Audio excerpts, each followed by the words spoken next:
Hi! So for today's nature challenge, we're going to look at 3 different kinds of rock that are here on Earth. But since I can't dig down to the Earth to show you how they're made, I'm going to recruit some help from a friend.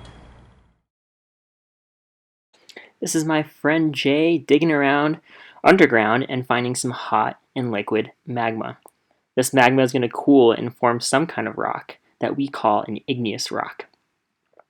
Jay is speeding up the process with a bucket of water, and in the process, Jay found some diorite and obsidian for us, 2 different kinds of igneous rock. Looks like we found some types of igneous rocks. There's really 2 kinds. One if the igneous rock cooled fast, and one if it cooled slowly. If it cooled fast, you're going to notice a lot of air bubbles trapped inside. But if it cooled slowly, there was time for crystals to form, and you might see a lot of crystals in the grain of the rock, which is pretty cool.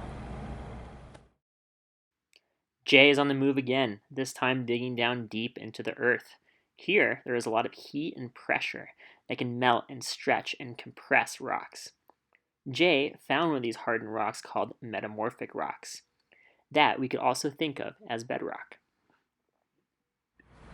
Looks like we found a metamorphic rock.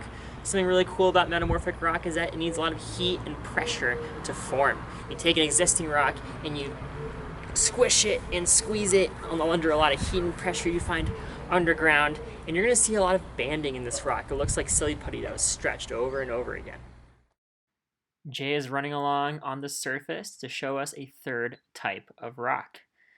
This rock often happens near oceans or where oceans used to be because there's a lot of layers that are involved to make this rock. Gravel, dirt, sand, all stacked on top of each other that eventually will harden and compress to make this third type of rock, sedimentary rock. Sometimes in this sandstone, we'll get a nice little surprise, an animal that was preserved as a fossil. Looks like we found our third type of rock, a sedimentary rock. A characteristic of a sedimentary rock is that it has sediment, or grains of sand and dirt that are fused together into a harder rock. This rock even picked up small animals that were alive millions of years ago and preserved them as fossils. Alright, so today's Backyard Nature Challenge is to find one of the 3 types of rocks in your backyard. Make sure to tell us about it in the comments below.